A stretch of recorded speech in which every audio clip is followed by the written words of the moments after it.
Notre prochain invité est un invité de marque parce que, non seulement pour la polyvalente Le Boisé, l'école secondaire Le Boisé, mais aussi pour toute la communauté victorien-villoise qui se targue depuis longtemps d'être le berceau du développement durable.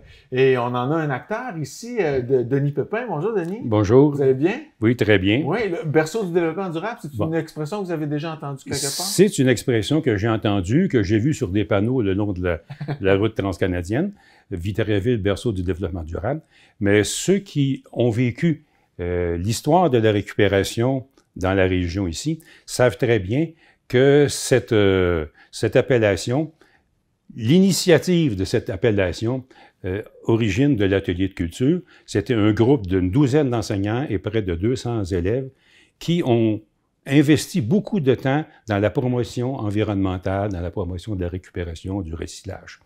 Alors, c'est quelque chose que les gens ne savent peut-être pas, mais c'est sûr que la Ville a pris la relève après, puis elle s'est emparée du mot, mais l'idée de départ de la récupération, c'est né à l'atelier de culture.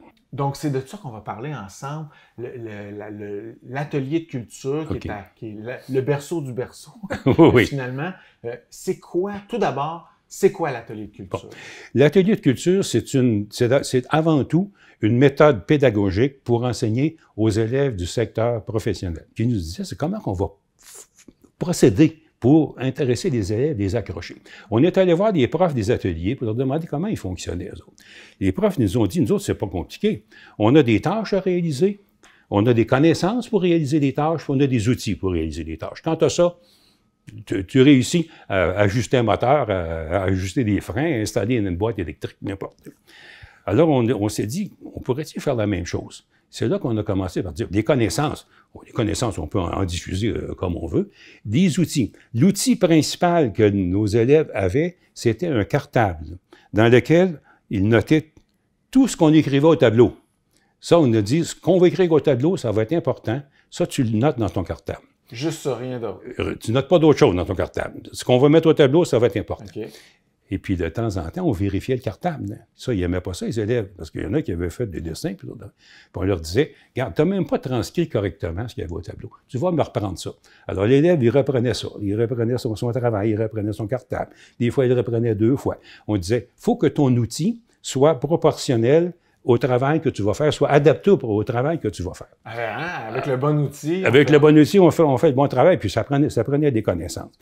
De sorte qu'on a commencé, en santé, on a commencé des projets. Normand disait, si on peut engager les étudiants dans la transformation de leur milieu scolaire ou leur milieu à l'extérieur. On a commencé en santé. Dès la première année, on a parti un programme qui s'appelait Pomme École. On amenait nos élèves dans des vergers de la région, ici, ramasser des pommes. Ils se faisaient payer pour avoir ramassé des pommes, mais il fallait qu'ils ramassent ça correctement. Ils se faisaient payer avec l'argent qu'on ramassait. On vendait des pommes aux élèves. Ces élèves-là, après, se faisaient vendeurs de pommes dans la polyvalente ici. Ils allaient à la salle de dégagement en bas, là, devant la cafétéria ou dans un corridor, puis ils vendaient des pommes. Puis à la période des fêtes, on vendait des clémentines, puis tout ça. Non, ça, c'était un projet simple, mais qui a fonctionné pendant des années. On faisait de la business. On est même allé ramasser des pommes à Rougemont, chez les pères cisterciens à Rougemont. Mais est-ce que l'exemple que vous venez de donner, ça explique un peu, ça illustre l'appellation atelier de culture, parce que c'est la culture familiale qui est influencée? Comme je te disais, la méthode atelier, une tâche à accomplir, des outils, puis des connaissances, on l'appliquait. On a dit, on va l'appliquer au domaine de la culture. C'est pour ça qu'on a appelé ça atelier de culture. Mais là, je veux être spécifique sur le mot culture. On ne parle pas de théâtre, là, puis non. C'était culture au sens... parce que c'était des matières dites culturelles. Mode de vie, disons. C'est ça, plus mode de vie. Ça aurait pu être... Il nous est venu ce terme-là. Ah, c'est juste. que les élèves, d'ailleurs, ont un petit peu galvaudé, disant que c'était atelier de torture, Oui. parce qu'on avait une discipline assez rigide. J'en doute pas. C'est encore le cas au CFR, je pense. Hein, ben là, probablement, c'est ça. Tu sais, on avait des classes doubles au 3e étage. Là. Nos élèves étaient placés en 2 rangées, comme à l'Assemblée nationale. Un prof d'un bout, un prof de l'autre. On faisait du team teaching. Okay. Le team teaching, ça a été difficile au départ d'avoir un 3e membre du trio, parce que Normand Maurice, il a fait le tour des classes, des salles de profs pour essayer de débaucher quelqu'un. Il n'a jamais réussi. Alors, la direction lui a donné un diplômé en bibliothéconomie, là, qui était quand même brillant, tu sais, là, et puis qui a fait le travail très, très bien. Il comptait sur nous autres au début pour voir comment ça fonctionnait, mais il apprenait vite. Il a fait la première année, une très, très bonne année. Puis quand je te dis qu'on avait une discipline assez rigide, on ne tolérait pas les absences non motivées. Le matin, à 5 minutes d'avis après le début des cours, là, il y avait un des 3 professeurs qui avait pris les absences, puis il était au téléphone, puis il appelait les parents. Des fois, le père à l'usine, parce que la mère, on avait demandé des numéros de téléphone à la maison puis au travail. Alors, on rejoignait toujours un des parents. Alors, tu ne dérangeais pas les parents très, très souvent pour un 5 minutes de retard. Tu sais. Le lendemain, le jeune, il était en général... Oui, la culture familiale s'occupait de le renvoyer à l'école. En 1976, le gouvernement fédéral, je ne sais pas, il y a un fonctionnaire qui a été un peu illuminé, qui a publié une petite brochure, « La poubelle au régime ». J'aurais aimé ça de l'avoir, mais là, je l'ai donné à quelqu'un qui ne me l'a jamais remis. Là.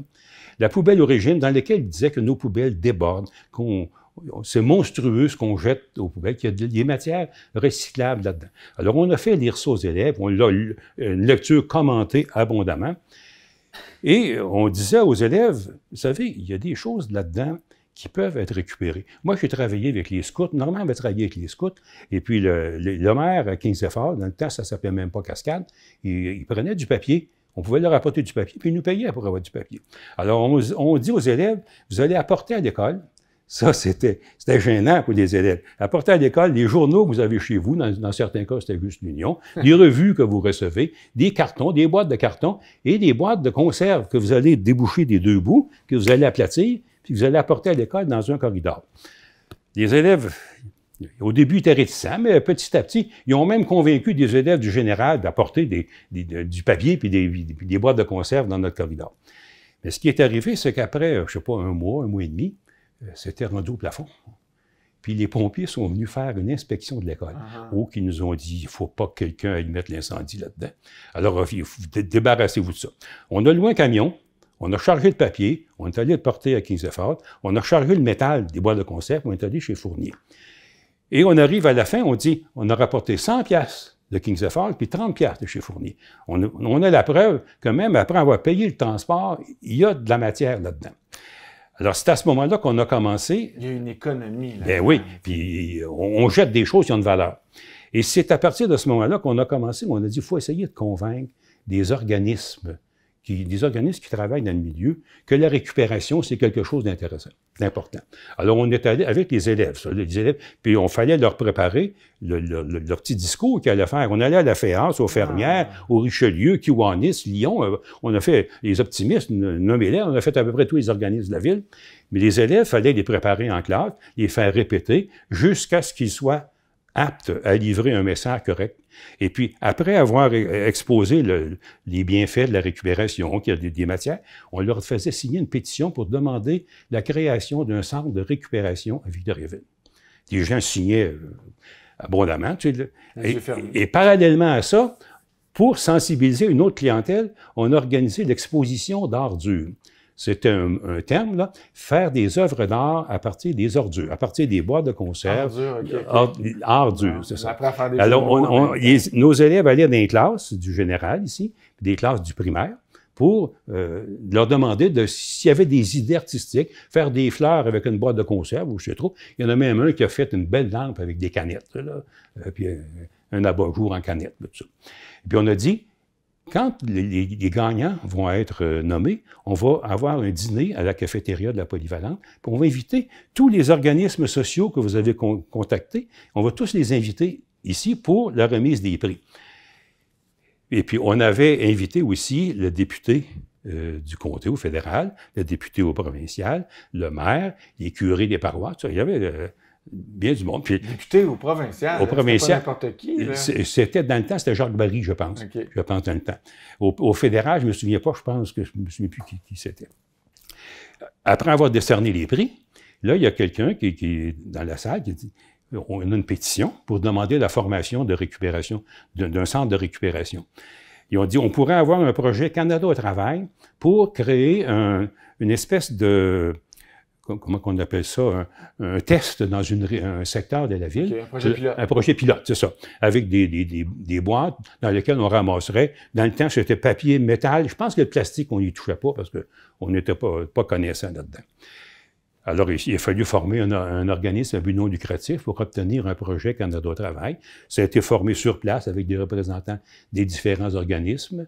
Et puis, on a formé Récupération Bois-Franc, qui, l'année suivante, a commencé la récupération, a bâti un centre de récupération dans les 2 années suivantes.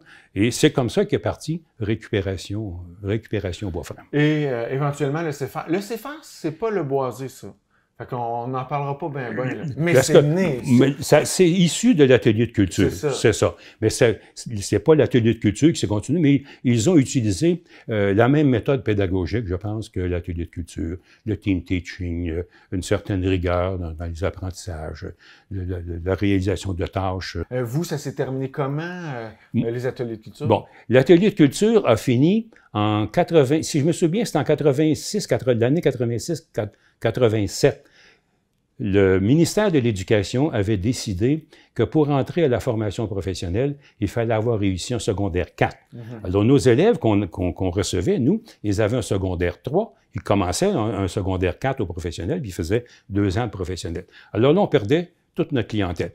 On a même fait venir le ministre de l'Éducation de l'époque, Camille Lorrain, à la plage Amel, devant 600-700 personnes, un souper, là, avec des appuis de toute la région, pour demander de nous octroyer un projet pilote de formation professionnelle dans le style de l'atelier de culture.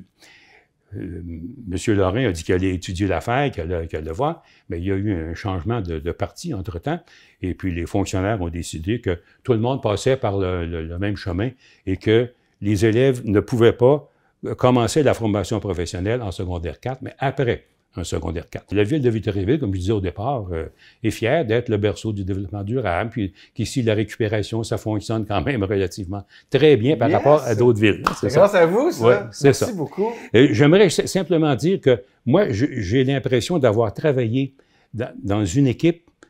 Le travail d'une équipe qui prend en charge un groupe d'élèves et qui sont motivés ensemble, qui ont les mêmes valeurs, ça, c'est extraordinaire. C'est vraiment beau. Quand plus tard, j'ai siégé à un comité du Conseil supérieur de l'éducation, on a vanté la responsabilité professionnelle des enseignants, mais une responsabilité collective. Tu sais, un dentiste, il te répare les dents, puis il est tout seul. Tu sais, un médecin, il te voit, de temps en temps, il va parler à ton médecin de famille. Mais dans l'enseignement, il faut que tu sois plusieurs professionnels à travailler ensemble pour former la jeunesse. Et je trouve que c'est le plus bel exemple qu'on a connu ici.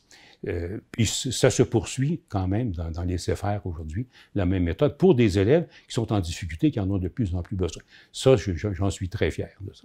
Bon, ben je m'en vais suivre mon bac en enseignement. Vous m'avez convaincu.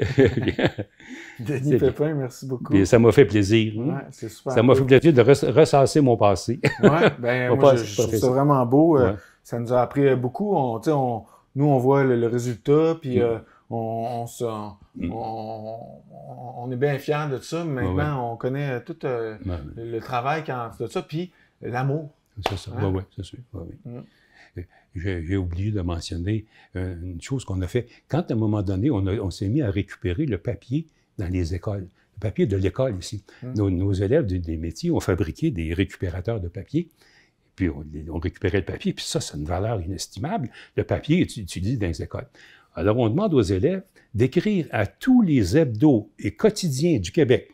Ça faisait des lettres à faire, ça, là, pour demander aux gens que dans les écoles, on récupère le papier qui est utilisé dans les écoles. Et puis les élèves, ils faisaient une lettre, il fallait qu'elle soit parfaite, on ne l'envoyait pas, c'était pas parfait. Et puis ils demandaient en bas, si vous êtes d'accord avec notre proposition, signez cette lettre-là et retournez-nous-la. Des élèves qui recevaient des lettres de, je sais pas, d'un peu partout, du Saguenay, de Québec, de Montréal, des gens qui appuyaient. Il y avait une fierté des jeunes. Et on enseignait la politique à ces jeunes. C'est ça, exactement. Ah, c'est hâte. Ah oui. Alors, c'est ça. Merci, Denis. Ça m'a fait plaisir. L'école secondaire Le Boisé a un gros impact sur tous les élèves et les enseignants qui y pensent, mais elle a un rayonnement qui va au-delà des murs de la polyvalente dans toute la communauté. Et ça, c'est dû en partie à Roch Tourini, qui est... comment on te présente, Roch? T'es le gars de la Pasto, le gars de la... Comment te présentes-tu? Ce que je suis, c'est animateur de vie spirituelle d'engagement communautaire. C'est un long titre. On sait que ça a été religieux pendant un bout de temps. Puis à un moment donné, je pense au début des années 2000, là, le système scolaire est devenu laïque. C'est un peu ça qui a fait de la différence. Mais notre objectif est resté le même, c'est de développer l'estime de soi du jeune, leur faire vivre des expériences de groupe et les impliquer dans la communauté. OK. Puis ça se passe de multiples façons depuis les 50 dernières années. Au début, là, dans les années 70, est-ce que ça existait, j'imagine, de façon plus religieuse? Ça se présentait comment? Oui, si tu regardes au niveau historique, là, il y a eu le mouvement charismatique dans les années 70, un renouveau au niveau de l'Église catholique. Fait qu'il y a eu beaucoup de jeunes, dont moi, qui étaient entraînés là-dedans, dans le sens qui avaient un réveil par rapport à la foi. C'est ça. Puis à l'époque, c'était André Genet et Aline Vanney. Ça a été des modèles pour moi. C'était des gens qui étaient très présents aux jeunes, qui les accompagnaient, mais c'est des jeunes qui déterminaient leurs projets à cette époque-là. Et c'était des religieux, les deux personnes? Oui, André il est prêtre, puis Aline, c'est une religieuse. OK. Ouais. Et puis, est-ce qu'on faisait les mêmes activités qu'aujourd'hui? On allait dans un camp, on discutait, on échangeait, on était dans l'action, on ramassait de l'argent? Non, pas tout à fait les mêmes activités, dans le sens que les camps, c'était pour apprendre à se connaître, puis il y avait une partie religieuse, mais c'était pas la même dynamique qu'il y a présentement. Okay. Il n'y avait pas autant de camps. Je me souviens, c'était plus des 24 heures de silence. Ah ouais. On partait là, dans une maison, on avait chacun notre chambre pendant 24 heures, on avait des réflexions à faire. C'était intense, ça? Oui, puis des jeunes aimaient ça. Ouais? Ouais. OK. Est-ce qu'on pourrait faire ça aujourd'hui, tu penses? Je sais pas. Juste les camps qu'on fait présentement, puis on leur dit de prendre leur cellulaire, laisse-moi te dire que déjà là, c'est un gros défi. Il y a un sevrage à faire. Oui, c'est ça. OK. Il y a aussi, parallèlement, parce que je pense qu'on va aborder les deux sujets parallèlement, c'est Solidarité Jeunesse, qui est un organisme qui a ses bureaux ici et qui travaille main dans la main là, avec la Pasto puis la SACEC, j'imagine. Oui, ben c'est un organisme qu'on a créé pour nous aider, là, dans le sens, avec les années, tous les stages qu'on fait, il y a de l'argent qui s'accumule, des campagnes de financement. Quand on fait des demandes à d'autres organismes pour subventionner des projets, soit de la communauté ici, ou dans le tiers-monde, là, ben, je veux dire, on a besoin de se créer un organisme. Mais comme tel, on travaille pour la commission scolaire, là, ici. Le Centre des services scolaires des Bois-Francs. T'es pas tout seul, là, dans cette équipe-là. Qui d'autre, là, a une implication notable? Là? Okay, ben, il y a Catherine McRae, comme telle, là, qui est animatrice elle aussi, puis Francine Boivin, qui est ici depuis quelques années, là, même depuis plusieurs années. Fait que c'est une équipe, là, je veux dire, qui travaille avec moi. Puis on a un conseil d'administration aussi qui est avec nous autres là, pour nous aider. Oui, quelle implication le Boisé a dans tout ça? Ça se met dans la main, j'imagine? Oh oui, je veux dire, on a une entente comme quand on part en voyage, bon, les profs vérifient pour faire en sorte que les jeunes soient à date dans leurs devoirs. Tu sais, il y a une belle collaboration, là. Une belle équipe école au Boisé. Donc, il y a comme deux volets là, au travail que vous faites ici. Il y a le travail qu'on fait auprès du jeune puis auprès de la communauté. C'est ça. Ben, je veux dire, comme je disais tantôt, les jeunes, on les implique dans la communauté. On essaie de répondre à des besoins de gens défavorisés. Je te dirais, depuis l'an 2000 à peu près, là, on s'est aperçu qu'il y avait des enfants qui venaient à l'école ici qui ne mangeaient pas 3 repas par jour. Tu sais, c'était leur réalité à eux autres. Là. On a mis sur pied un programme avec la travailleuse sociale à l'époque, Claire Francoeur, là, pour aider les élèves. C'est pas normal d'être dans une école, puis d'aller à l'école, suivre tes cours, puis tu n'as pas mangé. Il y a des services comme ça qu'avec les étudiants qui nous aidaient dans les campagnes de financement qu'on a créées. Présentement, je te dirais que toutes les écoles de la ville de Victoriaville et les écoles secondaires, là, primaires, secondaires, les enfants qui ont besoin, il y a des repas d'offerts. Fait qu'on essaie d'impliquer nos jeunes, de voir les problèmes dans la société et de faire en sorte d'avancer un peu là, cette problématique-là. OK, donc ça, c'est le projet Boîte à lunch, qu'est-ce que ça Projet s'appelle? Boîte à lunch, aujourd'hui, ça s'appelle comme ça. Il y a la fameuse vente de pain du Vendredi Saint, qui est une institution. Ça a commencé quand, ça? Ça a commencé en 83. On était en pleine crise économique. Le taux d'intérêt, là, il était à 18-20 Je veux dire, puis il n'y avait pas de travail à cette époque-là. Fait qu'on s'est dit, on a réuni, c'était merveilleux, là, on a réuni peut-être la première année 200 élèves de l'école ici au Boisé, puis le tandem, pour aller cogner aux portes puis vendre du pain. Puis depuis 41 ans, ça va être notre 42e année cette année, ça existe. Moi, je trouve ça merveilleux de voir. Ça à peu près 1000 étudiants qui se pointent ici, là, qui partent dans les rues, qui vont, puis ils savent pourquoi ils le font, tu sais. Ils sont convaincus de ça, puis c'est pas une activité qui est difficile pour eux autres, là. Puis ceux qui sont après leur secondaire, on les voit revenir. Ils viennent puis ils donnent un coup de main. Donc, boîte à lunch, le pain, quoi d'autre qui... Bien, la journée Normand Maurice, en 98, avec Normand, on a commencé à organiser une collecte de RDD, des produits dangereux domestiques, là. Les jeunes trouvaient un véhicule avec une remorque, puis on faisait le tour de la ville, puis on ramassait tout ce qui est informatique, les peintures usées, des choses comme ça. Ça a été une belle implication de la part des jeunes. On a commencé avec Normand. Quand il est décédé, Normand, on a donné son nom à cette journée-là.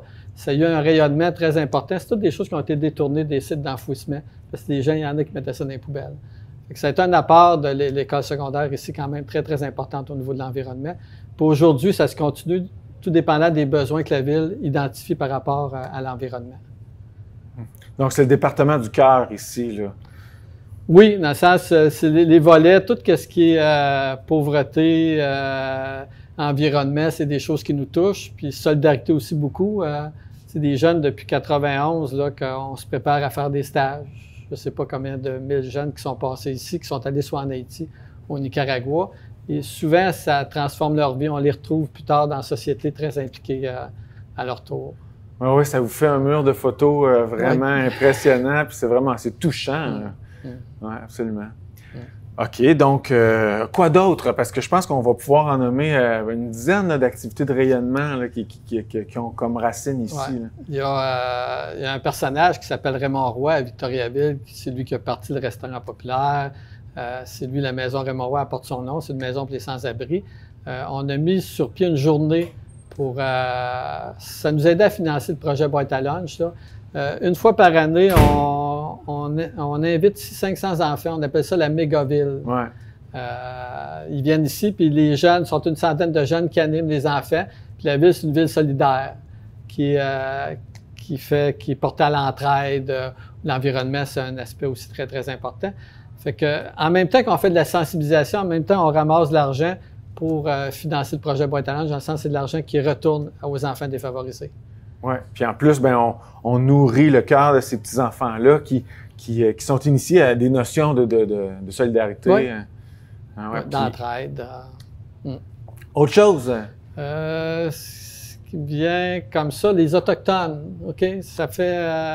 on les connaît pas ici. Pas beaucoup. On pense qu'il n'y en a pas dans le coin. Ouais. À un moment donné, je me disais, c'est bien beau d'amener des jeunes en Haïti, au Nicaragua, voir c'est quoi la pauvreté, mais ici, il y a quand même beaucoup de discrimination par rapport aux Autochtones. Fait que, là, 21, 22 ans, on a décidé de faire, pas un échange, mais aller à Waskaganish, dans une école. Waskaganish, c'est une petite communauté de 2000 habitants à Bay James. Okay. Bon, il va l'hiver. Des fois, il peut faire moins 40, moins 50 là, quand on est là. Ça, c'est une belle expérience. C'est une communauté qui est isolée.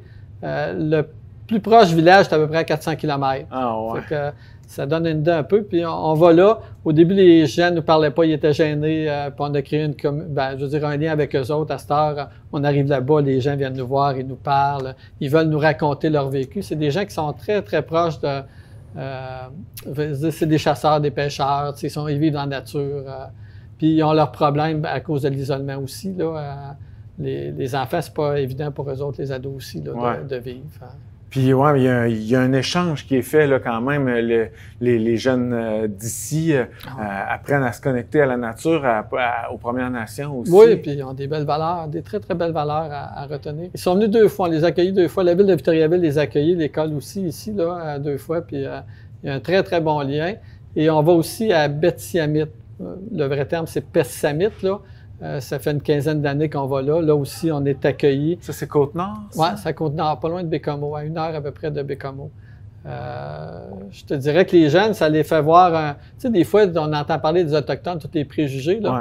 Mais ils rencontrent des humains comme eux autres quand ils vont là-bas. Tu sais, ils ne sont pas différents des gens de là-bas de nous autres. C'est juste que leur vécu est très différent. Et eux autres, quand ils sortent de leur communauté, mais il y a tous les préjugés qui accompagnent souvent parce qu'ils sont différents au niveau physique de nous autres. Ouais, ouais. Tous ces voyages-là dans le sud, là, tu nommais Nicaragua, Haïti, ça a été... ça s'est fait au cours des années. Il y a eu plein d'événements politiques. Ça a été influencé beaucoup par la géopolitique que du Sud. As-tu quelques exemples là, d'impact là, que ça a eu sur vos voyages? Hein? Ben, je te dirais, ben, ils ont eu, tout le monde se souvient du tremblement de terre qu'il y a eu en 2011, je crois, en Haïti. On a été quelques années sans y aller. Là. Ici, la ville, je me souviens, la ville de Victoriaville s'était mobilisée pour ramasser des fonds, plein de gens. On avait ramassé 72 000 $. Quand je dis qu'il y a un rayonnement, là, la communauté est au courant puis ils embarquent avec nous autres quand on fait des choses. Haïti, c'est pas un pays facile. En 2017, là, on a fait les journaux là, parce qu'on était pris là-bas alors qu'il y avait une grosse crise dans le pays. On n'était pas en danger comme tel, mais en tout cas, les parents ici, ils ont mal vécu ça. C'était pas évident pour eux autres. Mais l'ambassade, on était en contact avec l'ambassade et l'ambassade nous coachait là, pour le retour. Là, puis tout s'est bien passé. Mais c'est certain qu'on va dans des pays où c'est que, je veux dire, c'est des pays pauvres. Là. Au Nicaragua aussi, ça brasse des fois. On devait partir cette année, là, on est en 2023 en Équateur, lundi prochain, puis et celui qui se présentait à la présidence, là, qui s'est fait tirer là, à 3 balles, là, puis qu'on attend, dans le sens qu'on ne prend pas de chance au niveau de la sécurité avec les jeunes. Est-ce que tu as senti une évolution, un changement, une transformation des jeunes par rapport à cette ouverture-là? Est-ce que les jeunes de 1980, de 2020 sont différents par rapport à leur intégration, leur implication dans la communauté? Moi, je te dirais que les besoins fondamentaux sont les mêmes. Le jeune, il veut développer son estime de soi, de trouver un sens à sa vie autre que de la consommation. Moi, je crois que les jeunes qui sont attirés par le SASEC ou la PASTO, ils ont comme une ouverture à d'autres choses de plus grand. Quand tu participes à un projet plus grand que toi, il y a comme quelque chose, un désir, quelque chose que tu as dans toi qui t'aide à... Ça a du sens. Ben, merci de faire ça pour nous tous, puis pour une partie de la planète aussi, Roch. Merci pour l'entrevue aussi, c'est bien gentil, puis longue vie à la SASEC, cette dernière.